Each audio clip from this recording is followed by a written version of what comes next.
contredit. N'était-ce la contribution de la diaspora qui envoie périodiquement de l'argent en Haïti sans contrepartie, la situation du pays serait encore beaucoup plus difficile que ce qu'elle est actuellement. Et le taux de change aurait aussi déjà atteint un niveau beaucoup plus alarmant, compte tenu de la raréfaction de l'offre de devises dans le pays.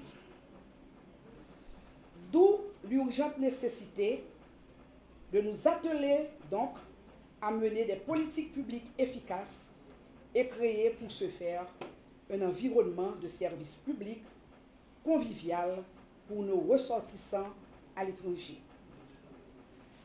Monsieur le ministre nommé, le président de la République, son Excellence Monsieur Jovenel Moïse, et le Premier ministre, son Excellence Monsieur Joseph Jout, m'ont investi de leur confiance en faisant de moi, dans ce nouveau gouvernement, à la fois la ministre du MAST et ministre AI du MAV. Aujourd'hui, le moment est venu de vous passer les rênes du ministère des Haïtiens vivant à l'étranger. Au nom du chef de l'État, au nom du Premier ministre, je vous installe dans vos nouvelles fonctions du ministre des Haïtiens vivant à l'étranger et vous remets à la fois charge comme ministre haïtien. Monsieur le nouveau ministre, le gouvernement nouvellement installé a l'obligation de colter avec les défis pour offrir de meilleurs horizons aux Haïtiens, tant à l'intérieur qu'à l'extérieur du pays. Les défis qui vous attendent sont énormes et sont de taille. Mais ils ne sont pas insurmontables, n'est-ce pas? Autant dire que le pays attend de vous, à très court terme, des résultats tangibles. La proactivité dans votre nouvelle fonction est de rigueur. Je voudrais tout d'abord remercier le Premier ministre, M. Joseph Jout, de m'associer à la nouvelle équipe gouvernementale à titre de ministre des Haïtiens vivant à l'étranger.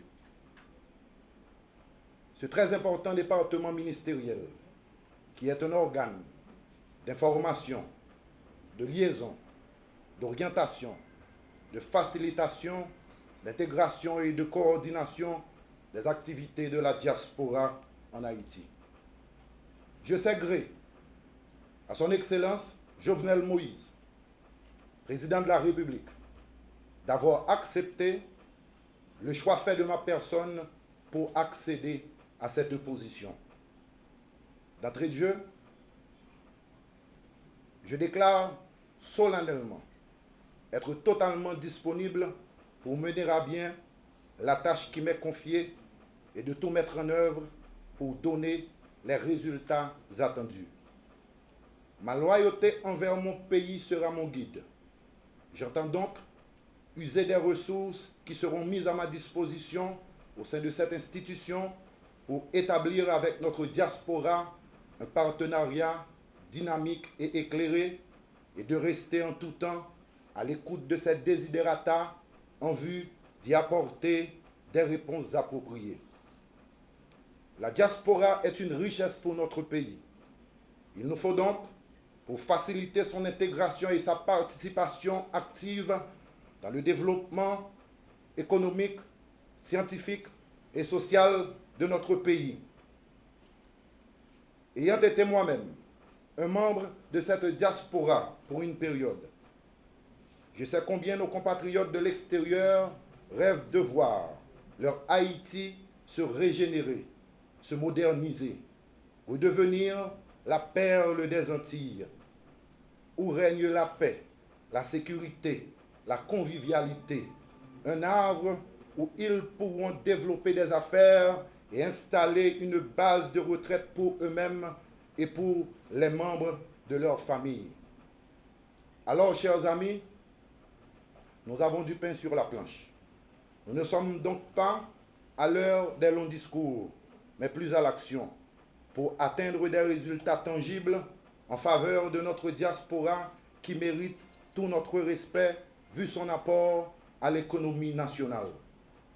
En effet, la plupart des membres de la diaspora sont de rudes travailleurs qui se démènent jour et nuit, très souvent dans des conditions assez pénibles, avec toujours à l'esprit leur Haïti chéri.